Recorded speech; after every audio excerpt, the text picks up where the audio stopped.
It's another day, another V-neck, and another video. In today's video, I want to talk about handstands. And the reason why I want to talk about handstands is that, in my opinion, handstands are one of two exercises that will hit everything. If you can learn to do handstands and pistol squats, you can be maximally strong using nothing but your own body weight.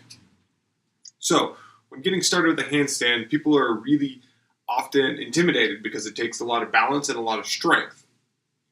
Some people write it off entirely, going, the handstand only works your shoulders, it's not going to work anything else. To these people I say, you clearly aren't doing handstands. The handstand is going to take a full body coordination. It's actually going to work your core and your back a lot more than you think.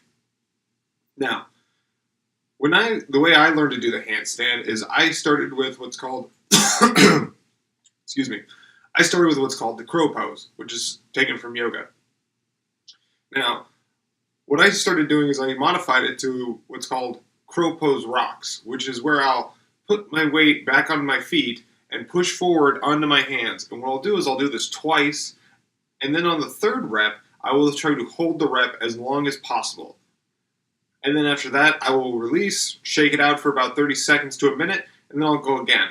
I would continue to do this until I felt like I could hold that crow pose solidly for at least a minute without. So after you've mastered the crow pose rocks, the next thing you're going to want to do is just modify it a little bit by, instead of holding a crow pose at the third rep, now you're just going to try to lift your butt into the air, which is going to effectively bring your knees off of your elbows. And at first this is going to be hard to hold, and you may actually flip over, so it's smart to have a pad in front of you. Go ahead and do this for 3 to 4 sets randomly throughout the day, and you get used to the feeling of lifting your own body weight off of your elbows. Lastly, you're going to make the progression where you just go a little bit slower. You assume the crow pose position, and you slowly lift your butt in the air. The knees come off of the elbows, and now you're just going to maintain that lifting sensation. You're going to put your feet straight up in the air. Now, there's a big gap between here and there. You're going to have to practice that crow pose rocks and the modified crow pose rocks quite a bit before you get to this point. Now, there are some things you can do to speed up the process. To work on the upper body strength, you can do wall-assisted handstand push-ups, which I find to be really helpful, and I also like doing at the end of, say, a chest or shoulders day as a finishing exercise for pushing. Also, if you're having trouble maintaining and holding that position, here's something I don't see people do too often. Instead of doing an assisted handstand where your feet are resting against the wall, the problem is this lets us overextend our backs and we kind of start to assume this really weird position.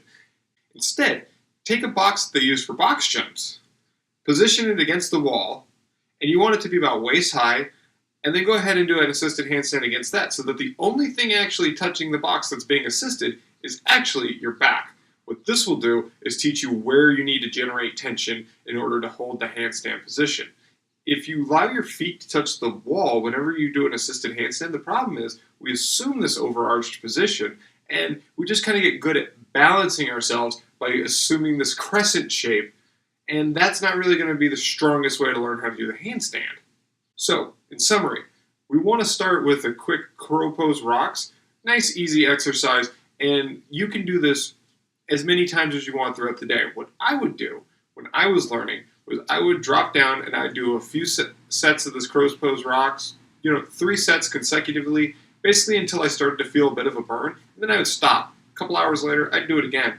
I'd end up doing this about 3 or 5 times in a day. Same thing with the modified version. Now, when I actually got able to do the handstands, I had to slow it down a little bit because my very small living room, and if I were to topple over, I might break something. So now I would go outside, I'd do one good handstand press, and then I'd drop down and I'd walk away. And I'd do this a few times a day. Now it's much easier for me to assume a handstand whenever I want to, and that's really a function of this repetitive training. So I hope you enjoyed the video. If you did, like the video, please subscribe, and please leave in the comments anything you would like to see this channel do or any suggestion you have on how we can improve it. I'll see you guys next time. Train smarter, train stronger.